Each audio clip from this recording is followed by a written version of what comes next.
আমরা মেয়েরা কখনোই বুঝতাম না আমাদের জীবনে কতটা ভুল ত্রুটি আছে যদি না শ্বশুর বাড়িতে আসতাম। সো হ্যালো এভরিওয়ান, আসসালামু আলাইকুম। কেমন আছেন সবাই? আশা করছি অনেক ভালো আছেন।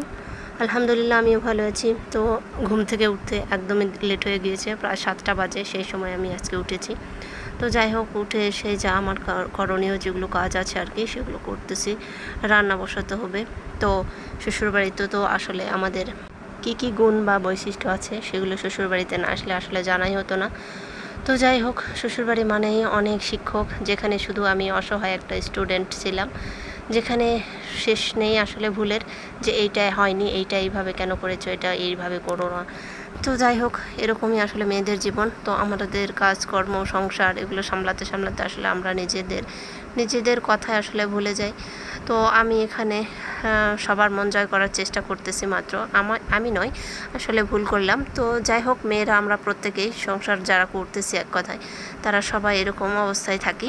তো সবার মন জয় করতে করতে দেখবেন আমি অসুস্থ হয়ে পড়লাম বা অসুস্থ হয়ে গেলেন, তো আপনার খোঁজ নেওয়ার মতো আসলেই কেউ থাকে না। একই বাসায় একই রকম কাজ করবেন, সেটা যদি মেয়ে কাজ করে তো মেয়ের অনেক কষ্ট হচ্ছে আর কথায়, হ্যাঁ। তো সেখান থেকে মেয়েদের কষ্ট হয়, অথচ ছেলের বউয়ের কেন কষ্ট হয় না বোঝা যায় না আসলে। তো যাই হোক, কিছু আসলে বলার নেই, এরকমই নিয়ম নীতি। আমি জানি না আমি আবার শাশুড়ি কেমন হবো শাশুড়ি হিসেবে, তো আমি আমার কথা বলে বলছি।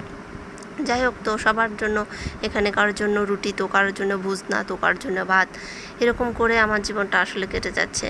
তো যাই হোক, আমি এদিকে রান্না বসাচ্ছি, এদিকে আমি অনেকগুলো ভিডিও করে নিয়েছিলাম। যাই হোক, সকালবেলা উঠেছি, তো নিজের জন্য সামান্য একটু কিছু করার চেষ্টা করতেছি আর কি।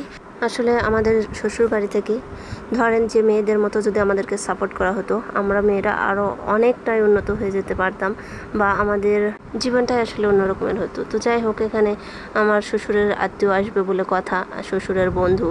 তো অনেক দিন পর তিনি আসবেন হঠাৎ করে বলেছেন, তো আজকে আমার উঠতে লেট হয়েছে। তো যাই হোক, তার জন্য সামান্য কিছু চেষ্টা করতেছে আয়োজন করার আর কি। তো আমার শ্বশুর মনে করে যে কারেন্টের মতো কাজ করতে হবে আমাকে আর কি।